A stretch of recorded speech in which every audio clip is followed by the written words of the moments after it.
I'm Amy Seitz, editor of Gardening How-To magazine and executive director of the National Home Gardening Club. Container gardening is a hot trend right now, and it's easy to see why. Containers add life to your patio, your deck, your porch, or even just a spot in your garden that needs a little bit of extra color. But by the middle of the summer, your containers might be looking a little scraggly. And if that's happened to you, don't worry about it. It's a very common problem.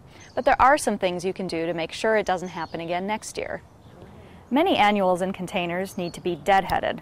The main thing a plant wants to do is reproduce. That's a plant's main goal in life. So if you leave the seed heads where they are, the plant is going to slow down its blooming and focus on ripening those seeds. But if you cut the seed head off, then the plant is forced to produce new blooms. There are some exceptions to this. A lot of the newer petunias and calabrichoas, or million bells, are self-cleaning, and that means that they don't need to be deadheaded. Make sure you water. Containers are beautiful, but they are not low maintenance, no matter what anyone might tell you. Water when the soil is dry to the touch. Depending on the weather, that could easily mean once a day. Annuals are heavy feeders. You can grow them without fertilizer, but they're going to look so much better. Bigger, bushier, with more blooms, if you remember that they need to be fed as well as watered. When I plant annuals in a container, I usually mix in some slow-release fertilizer with the potting mix.